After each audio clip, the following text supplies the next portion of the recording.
mañana exponernos la palabra.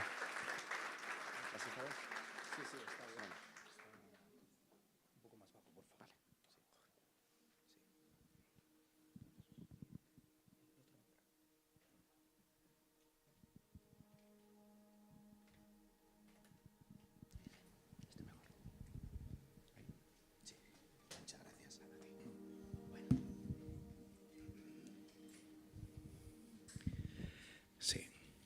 Estás ingresado en la habitación de un hospital frío. Alrededor de la cama está toda tu familia fingiendo normalidad.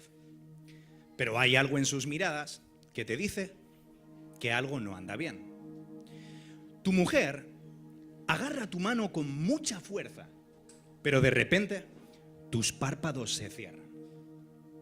En medio del silencio se escucha ese pitido, el pitido del monitor que marcaba el ritmo de tus pulsaciones.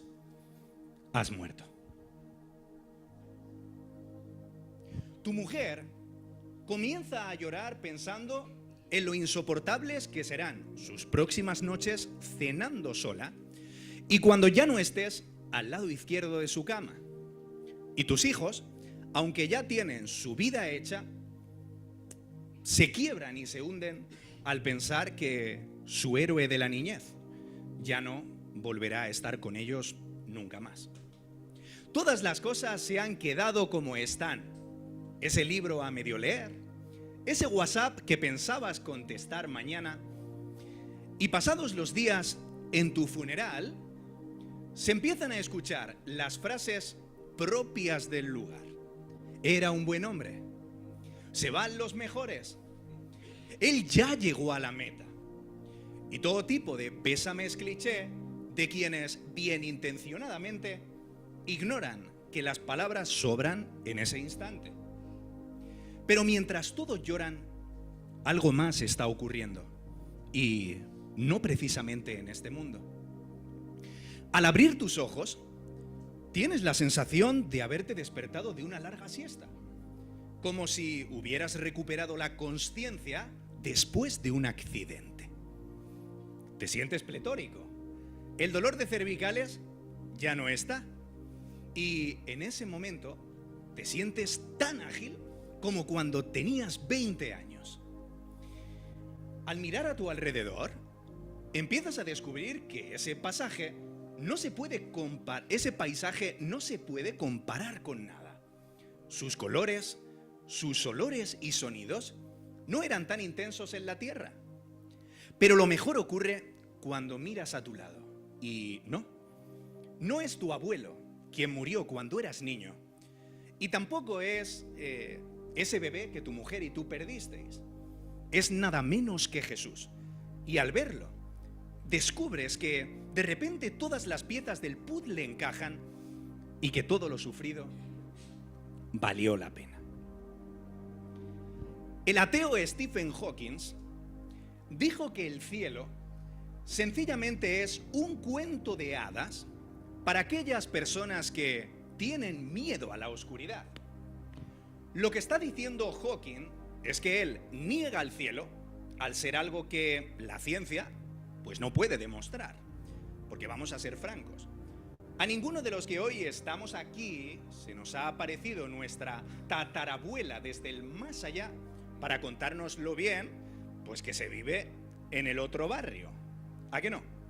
Ahora, desde que somos niños, absolutamente todas las personas fantaseamos con la idea de no morir. Pero piensa en esto. ¿Y si realmente esto no es un instinto de supervivencia como muchas personas dicen, sino que más bien es la intuición de algo más grande que nosotros? Casi todos los deseos humanos, todos los deseos que todas las personas que estamos aquí tenemos, todos esos deseos suelen tener un objeto real que los satisface. Te pongo un ejemplo. El hambre, por ejemplo, pide comida. La sed pide agua, ¿no es así? Entonces la cosa está en lo siguiente, y es que Eclesiastés 3:11 nos dice que Dios ha puesto eternidad en el corazón de todos los hombres. Porque si hay un deseo en todos nosotros que no puede llenarse absolutamente con nada, es el de plenitud completa, el de justicia verdadera, el de un amor que no se acabe nunca. Entonces, si el universo fuera solamente todo esto que vemos a nuestro alrededor, ¿de dónde nace este deseo hacia lo infinito? Porque realmente la existencia de este anhelo no prueba que el cielo exista, ¿a que no? Pero al menos lo vuelve razonable.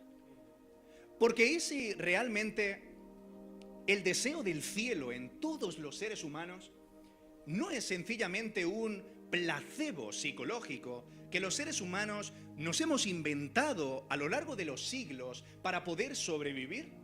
Sino que realmente en todos los seres humanos puede ser la respuesta a la profundidad de nuestro anhelo. Esto, por ejemplo, lo decía el autor C.S. Lewis cuando él decía: si encuentro en mí un deseo que nada de este mundo puede satisfacer, la única explicación probable es que fui hecho para otro mundo. Si existe alguna razón por la que todos los que hoy estamos aquí creemos que el cielo existe, no es por ninguna filosofía. Es precisamente porque Jesús lo dijo. Por eso es que vamos a ir al Evangelio de Juan en el capítulo 14 de los versículos 2 al 3. En la casa de mi Padre muchas moradas hay. Si así no fuera, yo os lo hubiera dicho. Voy pues a preparar lugar para vosotros. Y si me fuere y os preparare lugar, vendré otra vez y os tomaré a mí mismo, para que donde yo estoy, vosotros también estéis. Si ahora pregunto a cada uno de los presentes, ¿cuántos de vosotros creéis que el cielo existe? Muy posiblemente todos o la mayoría levantaréis la mano. ¿No es así? Pero el propósito de esta predicación no es fomentar ese deseo en todos nosotros de que el cielo existe, sino realmente en aprender a vivir como si realmente existiera. Porque lamentablemente, iglesia, el cielo ha dejado de ser una brújula para muchos, ¿no es así? A menudo nosotros vemos el cielo como algo que llegará después.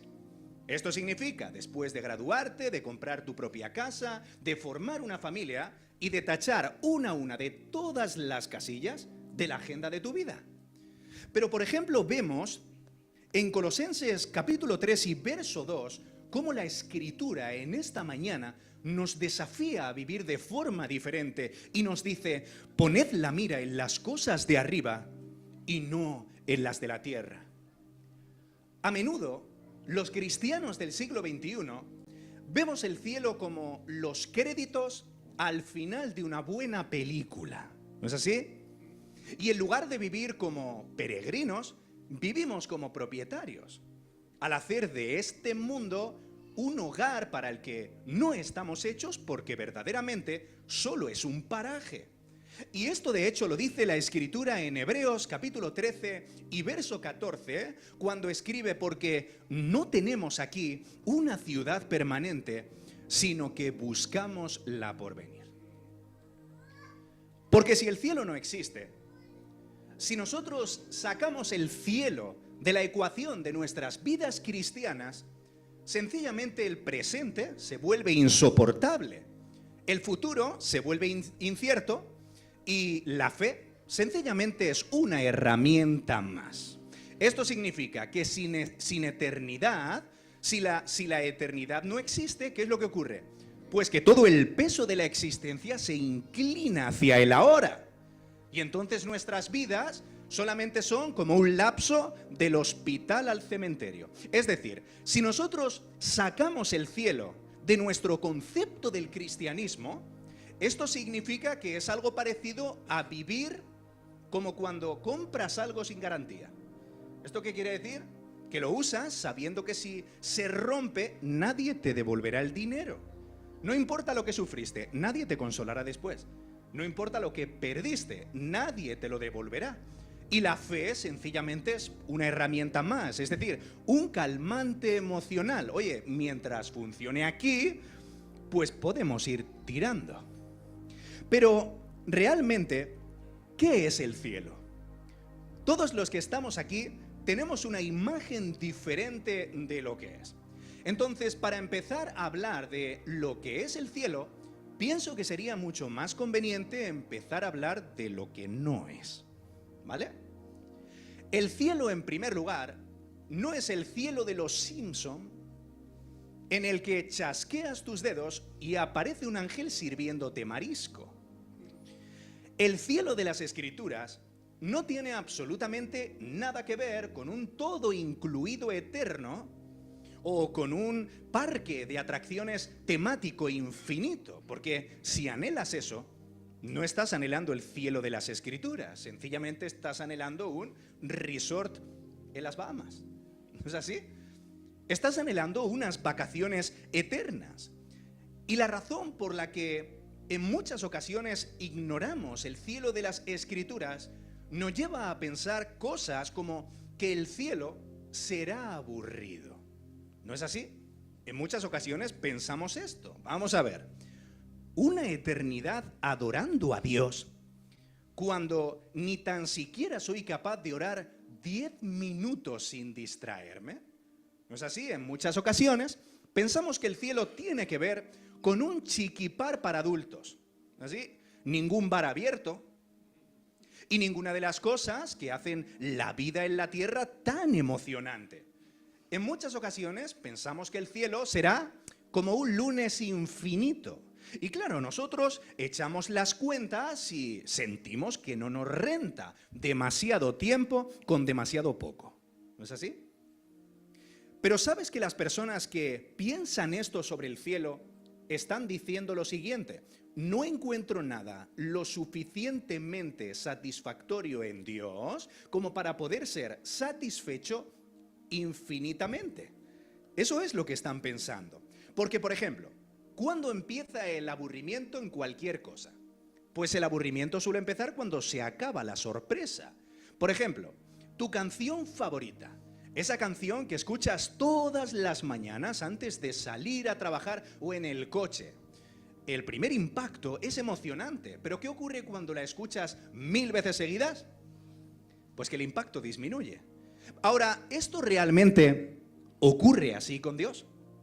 Vemos en el Salmo 145 y verso 3 cómo la Escritura dice que la grandeza del Señor es inescrutable. ¿Sabes lo que significa la palabra inescrutable? ¿Qué es lo que significa? La palabra inescrutable significa algo tan profundo que no se puede comprender del todo. Porque escucha, aunque el cielo fueran unas vacaciones infinitas, te aburrirías infinitamente de ellas. ¿Y sabes por qué razón? Porque solo la inescrutabilidad de Dios es quien puede satisfacerte infinitamente. Porque precisamente si Dios es infinito, esto significa que nuestra fascinación por Él nunca se agotaría, de tal manera que el asombro se renovaría eternamente. Y esto lo vemos en Efesios capítulo 3 y verso 19, cuando la Escritura nos dice que el amor de Cristo excede a todo conocimiento. Otra pregunta que muy probablemente nos viene a la cabeza a todos los que estamos hoy aquí es esta misma. ¿Qué ocurrirá en el cielo? ¿Qué ocurrirá en el cielo? Pues lo primero que ocurrirá en el cielo será que veremos a Dios. Veremos a Dios. Y esto podemos verlo en 1 de Juan capítulo 3 y verso 2, cuando la Escritura nos dice que le veremos tal y como es.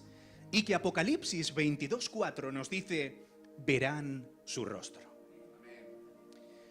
Debemos entender que la palabra cielo se traduce del griego ouranos en el Nuevo Testamento. Y la definición de esta palabra en la Escritura no tiene tanto que ver con un lugar geográfico. Esto quiere decir, como cuando metes una dirección en el GPS para que te lleve hacia ese sitio. No, no tiene que ver con un lugar geográfico.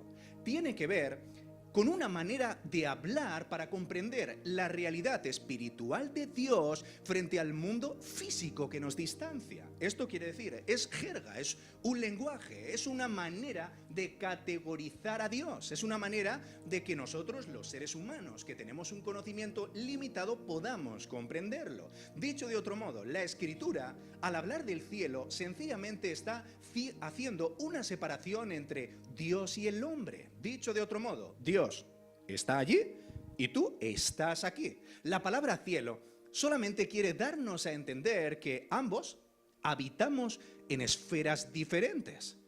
De hecho, grandes teólogos como Tomás de Aquino o Agustín de Hipona encontraron una definición del cielo extraordinaria cuando dijeron que el cielo es un estado de unión con Dios. ¿Has oído? ¿No te emociona esto?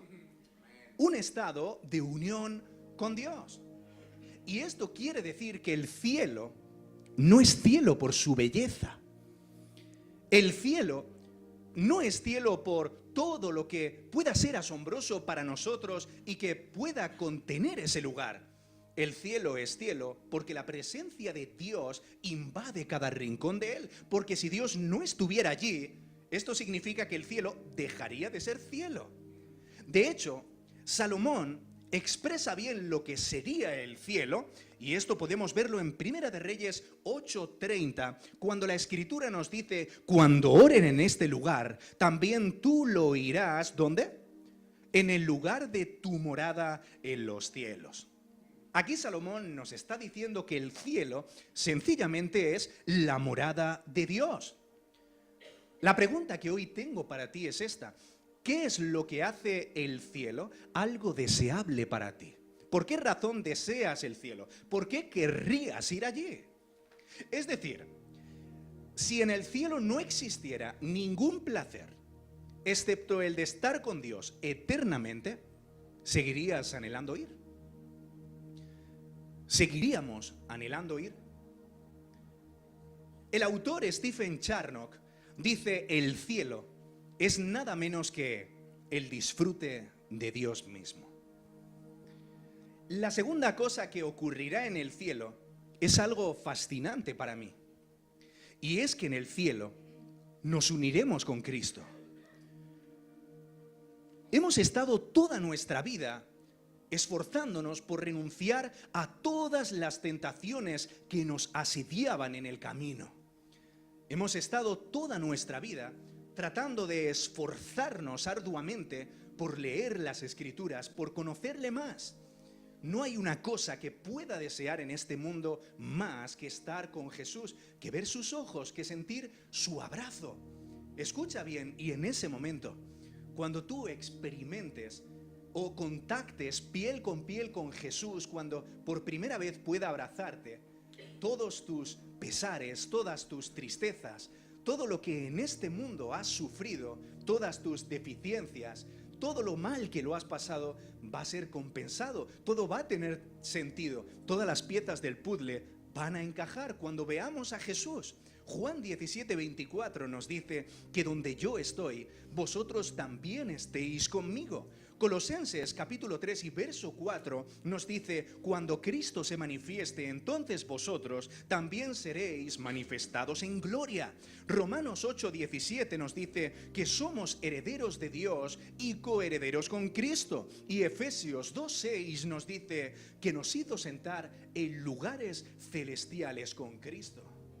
Me encanta la cita del gran George Whitefield, este maravilloso evangelista, cuando dijo: oh, el pensamiento de estar con Cristo para siempre, esto para mí es cielo suficiente. La tercera cosa que ocurrirá en el cielo me maravilla todavía más. Y es que en el cielo, el pecado que ahora mismo nos domina a todas las personas que estamos hoy aquí será eliminado ontológicamente.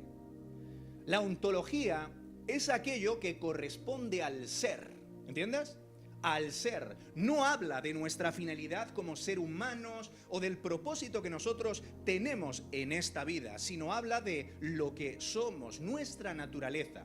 Pues lo que ocurrirá en el cielo, en tercer lugar, es tan maravilloso que el pecado será erradicado de lo más profundo de nuestra alma, porque en el cielo no tendremos concupiscencia.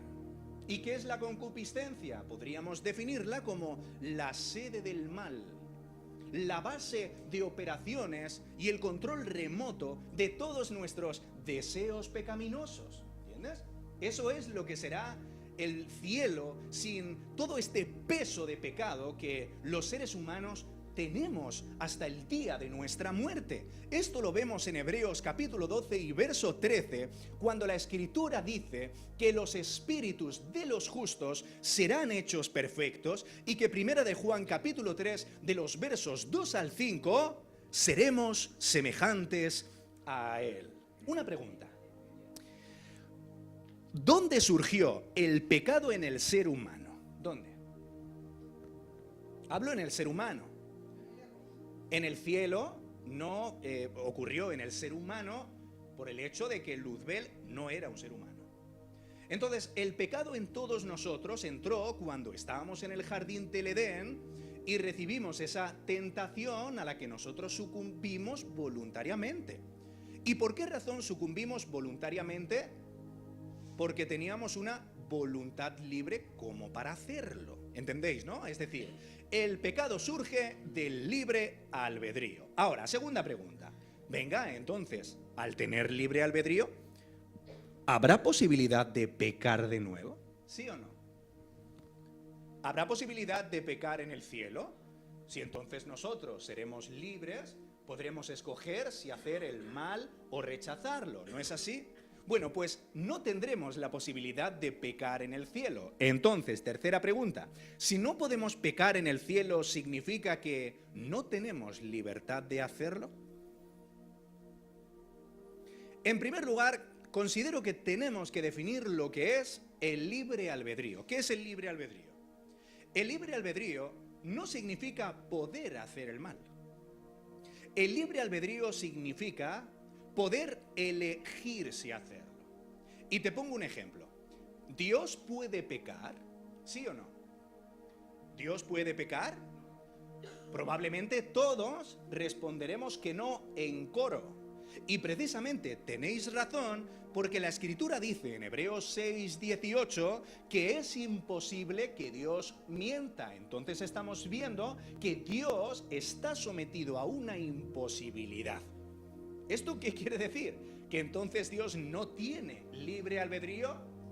No, esto significa que su naturaleza sencillamente está orientada al bien. Y también significa que en el cielo, escucha bien, sí que tendremos libertad. Pero al ver a Dios plenamente, nuestra voluntad quedará tan unida al bien que nadie querría elegir el mal. ¿Entiendes? Ahora, ¿qué buscamos al pecar? Hermano, ¿qué buscas cuando pecas? ¿Qué buscas cuando ves lo que no tienes que ver o cuando haces lo que no tienes que hacer? ¿Qué estás buscando experimentar en el pecado? ¿El qué? Pues a menudo los seres humanos estamos buscando que nuestro deseo sea satisfecho con un bien inferior como supremo. Es decir, un bien que verdaderamente a ninguno de los que hoy estamos aquí puede satisfacernos. Entonces, quien piense que el cielo no será lo suficientemente satisfactorio al no haber en él cosas como el sexo, la cerveza o el chocolate, es sencillamente porque nuestra experiencia nos dice que en este mundo no existen cosas que sean igual de placenteras. Pero en el cielo, hermanos y hermanas, amigos y amigas, escuchad bien, en el cielo encontraremos tanto placer en Dios, que aquellas cosas que aquí tenemos por supremas serán inferiores en comparación. De hecho, lo vemos en Isaías 55:2, cuando la Escritura nos dice: ¿por qué gastáis el dinero en lo que no es pan y vuestro trabajo en qué? En lo que no sacia. Cuando pecas, estás buscando tu propio bienestar en aquellas cosas que no sacian. Y ese es el motivo por el que siempre sigues igualmente vacío. Y sigue diciendo: oídme atentamente y comed el bien. El bien. En el cielo experimentaremos el bien sin interferencias. Y comed del bien y se deleitará vuestra alma un poquito. No, ¿cómo? Y se deleitará vuestra alma con grosura.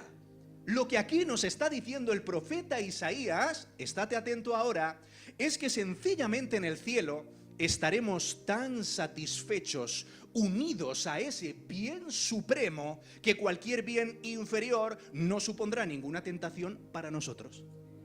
¿Entendéis? Y esto nos llena de gozo. Hermanos, nos llena de alegría. Esto es increíble. La cuarta cosa que ocurrirá en el cielo es que el sufrimiento desaparecerá. El sufrimiento desaparecerá. Escucha, por favor. En el cielo no habrá quimioterapia porque no existirá el cáncer. Tampoco existirán las farmacias porque no existirán las medicinas. En el cielo no existirán los quirófanos en los que ser operados a corazón abierto, porque Isaías 33:24 dice: no dirá el morador, estoy enfermo. En el cielo no existirán los orfanatos, porque no existirán los huérfanos, ni existirán las casas de acogida, porque no habrá mujeres maltratadas, y tampoco existirán las clínicas de desintoxicación para curar lo que la droga ha hecho. Directamente, porque Isaías 11:9 dice: no harán mal ni dañarán en mi santo monte. En el cielo tampoco existirán las ONGs que recauden fondos para alimentar al tercer mundo, porque Apocalipsis 7:16 dice que no tendrán hambre ni sed. En el cielo tampoco existirá la soledad nocturna a causa de la pérdida de un ser querido, porque segunda de Samuel 12:23, cuando dijo David: yo voy a él, mas él no volverá a mí, nos está hablando acerca de la esperanza que David tenía de volver a encontrarse en el reino de los cielos con su hijo fallecido. ¿Entendéis? Entonces esto significa que volveremos a ver a las personas que partieron. En el cielo no habrá policía patrullando las calles por la noche, porque Apocalipsis 21:25 nos dice que sus puertas nunca serán cerradas de día, precisamente porque allí no existirá la noche.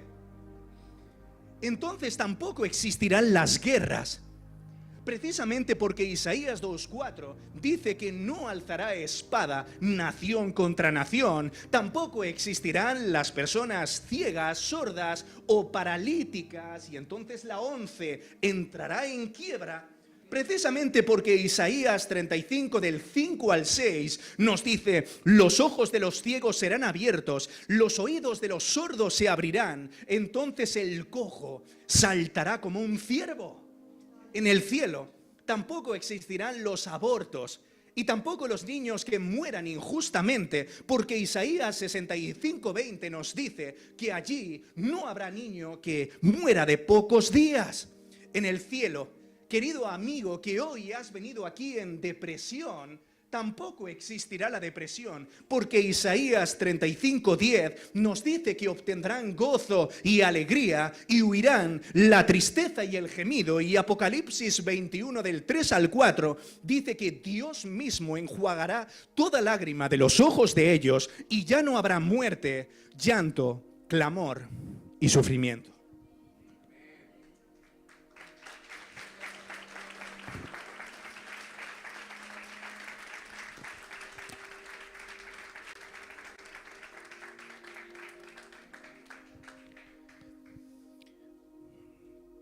No me hace falta ser un profeta latinoamericano, de estos que están de moda para saber que un alto porcentaje, o si no un medio porcentaje, siendo muy positivo, un pequeño porcentaje de las personas que hoy estáis aquí, si hoy morís no vais a ir al cielo. Entonces la pregunta que debemos hacernos después de este mensaje es esta: ¿cómo puedo ir al cielo entonces?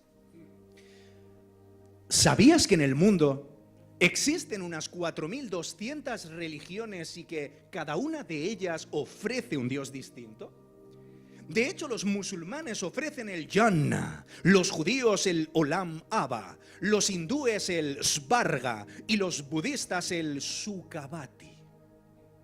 Ahora bien, aunque no tenemos tiempo para poder investigar cada una de estas religiones a fondo, para poder descubrir si su cielo es verdadero o falso, lo que sí que podemos hacer es venir conmigo a profundizar en 3 rasgos diferentes que nos llevan a pensar que el cielo es la mejor opción de todas, el cielo cristiano. En primer lugar, te voy a contar una historia. Mira, imagina a un musulmán, un budista, un ateo, escalando una montaña. ¿Vale? ¿Lo imaginas? ¿A quién se encontrarán cuando lleguen a la cima? ¿Será Alá? ¿Será Yahvé? ¿Será Vishnu? O quizás tengan razón los ateos y realmente allí en la cima no haya nadie. Bueno, pues escucha el primer rasgo. Y es que el primer rasgo es que todas las religiones universales que hay en este mundo confían en sí mismas para alcanzar la cima. De hecho, fundamentalmente los judíos confían en sus buenas obras para alcanzar el cielo, en el cumplimiento de la ley. Los budistas en la renuncia a sus deseos y los hinduistas en sus mantras y rituales. Pero esto es contrario a la Escritura, porque precisamente el apóstol Pablo nos dice en Romanos 3:20 que por las obras de la ley, esto significa por cumplir los mandamientos de Dios, absolutamente nadie podrá ser justificado delante de Dios. Dice, porque por medio de la ley sencillamente es el conocimiento del pecado. La Escritura nos habla acerca de la ley como una serie de mandamientos que debíamos de cumplir, pero que ninguno de los seres humanos tenemos el poder de cumplir del todo. Nadie. Porque todos hemos pecado contra Dios, según dice el apóstol Pablo en Romanos 3:20. Todos hemos pecado contra Dios y por tanto estamos excluidos de su presencia para siempre. Entonces lo que esto significa es que según el cristianismo, nuestros méritos no sirven para nada. Ahora, no sirven para nada, no porque Dios no valore nuestros actos, no. No sirven para nada, escucha bien, sencillamente porque son insuficientes para alcanzar su estándar. ¿Habéis entendido?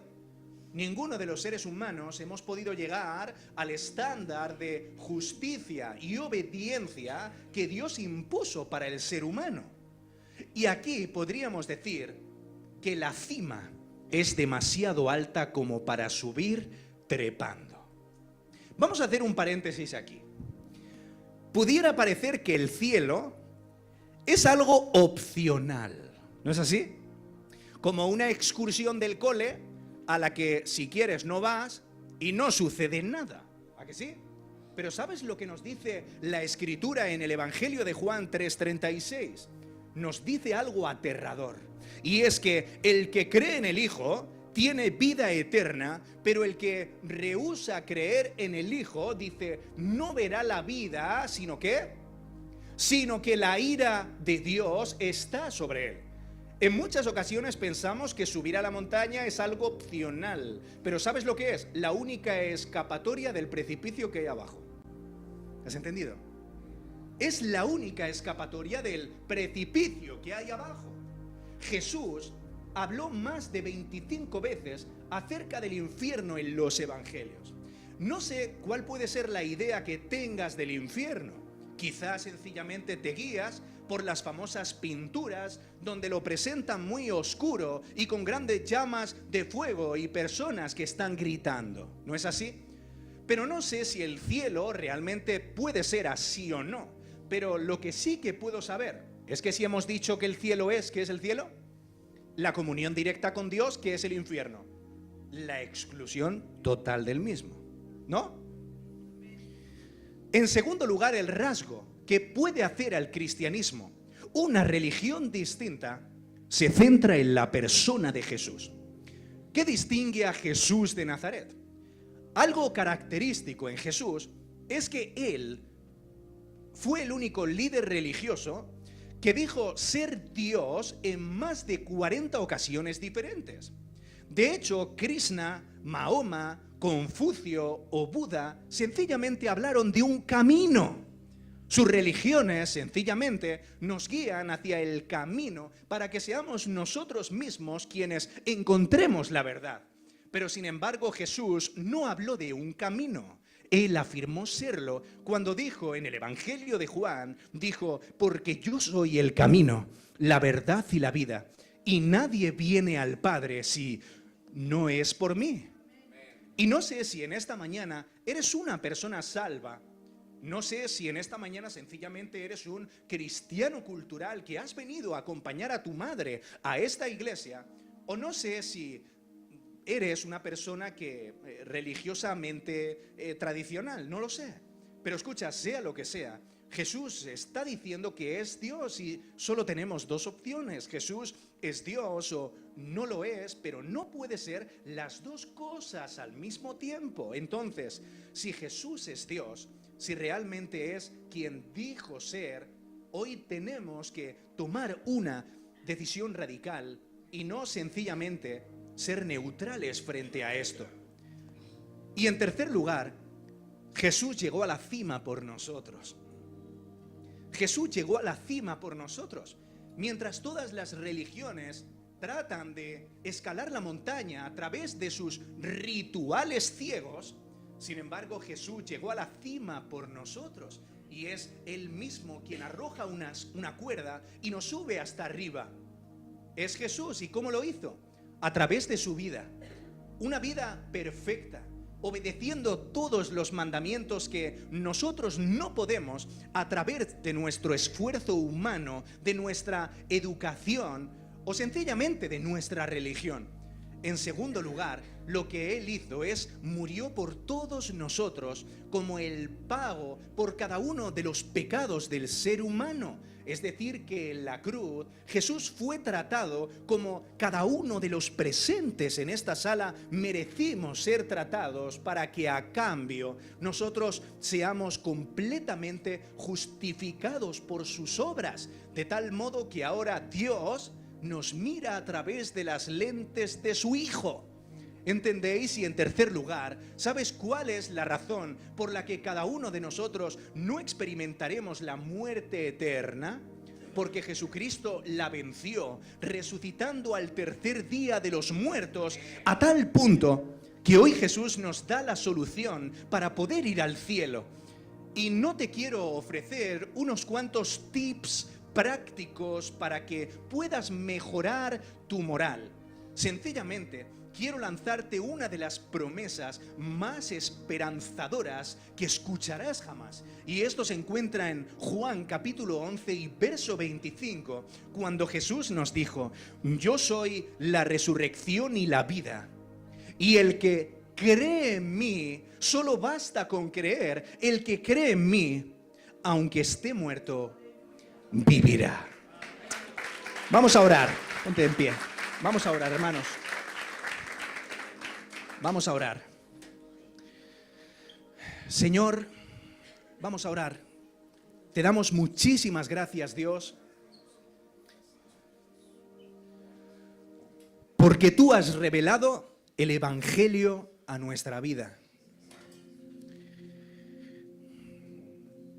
Aquí hay muchísimas personas que tienen dudas de su futuro eterno.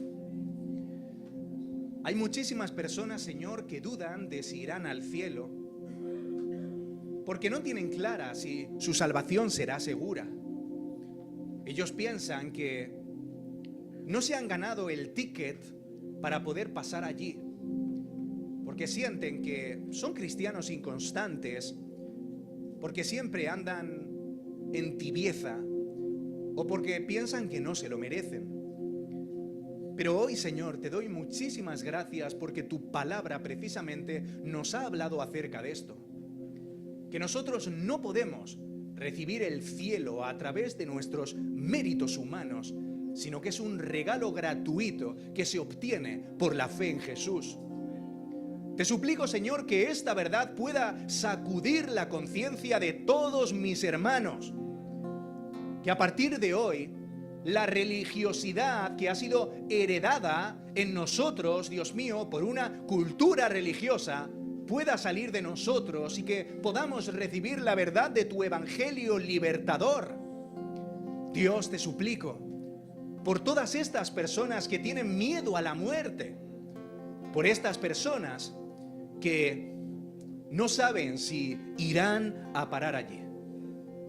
Tú, Señor, lo dejas claro en tu palabra, que el único medio de rescate para el ser humano no son nuestras acciones incompletas, sino tu perfecta obra en la cruz del Calvario. En este momento, Señor, te damos gracias por tu muerte a favor nuestra. Te suplico, Dios, por fe en todas las personas que están escuchando para que puedan creerlo de verdad.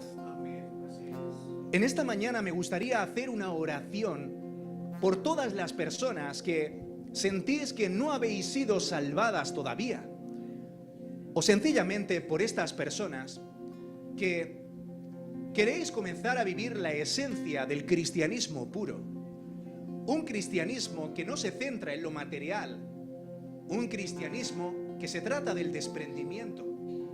Te suplico, Señor, porque hoy nosotros podamos retornar al corazón de la iglesia primitiva, esos cristianos que estimaban su vida como poco valiosa y que sencillamente vivían mirando al cielo. Tú, Señor, nos has llamado a ser responsables con el ahora, pero también, Dios mío, nos has llamado a no relajarnos demasiado en este mundo, sino a tener nuestra mirada puesta en los cielos. Este mundo, Señor, no nos da absolutamente nada, y menos si lo comparamos con aquello que tú puedes ofrecernos. Te suplico, Dios, por todos mis hermanos, porque hoy tú traigas a nuestros corazones arrepentimiento suficiente, porque tú nos llenes de fe para poder creer en el reino de los cielos. Vamos, venid aquí. Hay muchísimas personas que quieren oración. Venga, vamos a orar. Salid aquí. Todos juntos, vamos a orar. Dios, te suplico en tu nombre, Jesús, por todas las personas que en esta mañana desean oración porque se encuentran débiles, porque hace muchísimo tiempo que no leen las Escrituras, porque hace muchísimo tiempo que no se encierran en sus habitaciones a comer del verdadero bien, un bien que no nos desgasta, un bien que no nos consume, un bien que no nos agota y que no pide nada de nosotros. Si estás cansado sencillamente de la validación del mundo, si sencillamente estás cansado de la religiosidad, si estás cansado de ser una persona que no logra centrarse en las cosas del Señor, en esta mañana me gustaría orar por ti. Vamos a dar un tiempo para que libremente hoy podamos renovarnos en la presencia del Señor. Señor, te suplico por esas personas que están con vergüenza y que sencillamente quieren agazaparse entre la multitud porque les da corte. Te suplico, Espíritu Santo, que ahí, desde sus asientos, Señor, tú te manifiestes de una forma poderosa. Te suplico, Señor, que hoy renueves los corazones secos de todos los hermanos que realmente estén viviendo en tibieza. Te suplico, Dios, que de los escombros, de los peores escombros, tú levantes, Dios mío, templos maravillosos para tu honor. Todos juntos, Señor, confesamos que necesitamos el Evangelio, que nos hemos cansado sencillamente de vivir por principios psicológicos, que queremos algo más, que queremos ser llenos, que queremos sentir el renuevo de tu gracia. Oh Señor, te doy gracias por las personas que vienen aquí, pero sé de sobra que todavía hay un puñado de personas más que quieren romper con el miedo y a partir de hoy quieren empezar a seguir a Jesús de veras. Oh Dios, Espíritu Santo, te suplico que hagas lo que no puede hacer el mejor discurso. Te suplico que hagas lo que la oratoria no puede conseguir. Te suplico, Dios, que sanes el corazón de mis hermanos. Te suplico que les llenes de tu espíritu. Te suplico que los vacíes de sí mismos. Te suplico, Señor, que durante esta semana ellos reciban tanta fuerza espiritual que no puedan resistirse a incrementar su devoción diaria. Padre, en el nombre de Cristo, bendice a las madres, bendice a los padres, bendice a los nietos, a los abuelos, a las familias. Te suplico, Señor, por familias que estén avivadas por tu presencia, familias que buscan lo santo, familias que buscan adorarte y no sencillamente personas que vienen al culto por venir. Todos juntos te honramos y te damos gloria, Señor. Gracias, Jesús. Gracias, Dios. Amado amigo, retornaremos al lugar al que pertenecemos y nos iremos contigo. Amado amigo, retornaremos al lugar al que pertenecemos y nos iremos contigo. Amado amigo, retornaremos al lugar al que pertenecemos y nos iremos contigo. Amado amigo, retornaremos al lugar al que pertenecemos. La, la, la, la, la, la, la.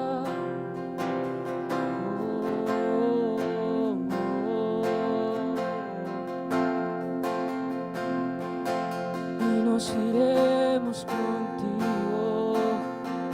Amado amigo, retornaremos al lugar al que pertenecemos y nos iremos contigo. Amado amigo, retornaremos al lugar al que pertenecemos.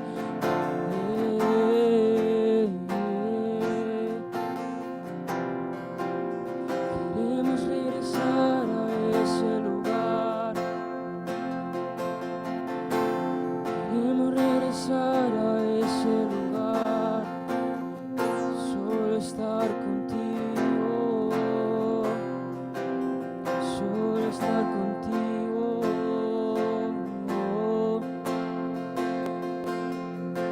Y nos iremos contigo.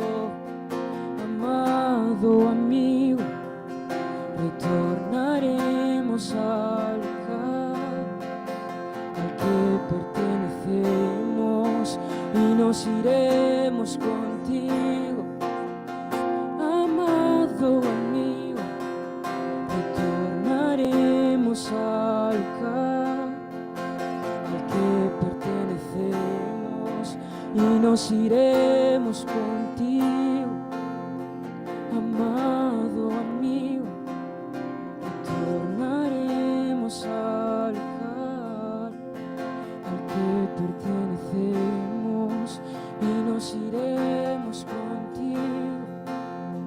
Amado amigo, retornaremos al lugar al que pertenecemos.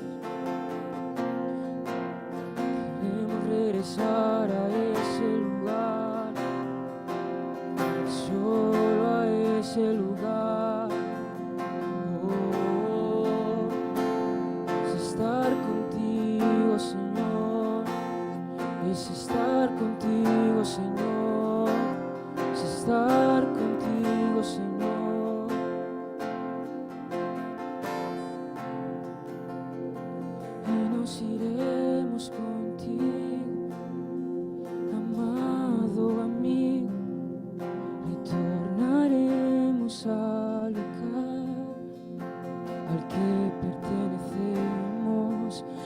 nos iremos contigo, amado amigo, retornaremos al campo y nos iremos contigo, amado amigo, retornaremos al lugar al que pertenecemos y nos iremos contigo, amado amigo, retornaremos al lugar que pertenecemos y nos iremos contigo, amado amigo, retornaremos al que pertenecemos y nos iremos contigo, amado amigo, retornaremos al lugar al que pertenecemos y nos iremos contigo.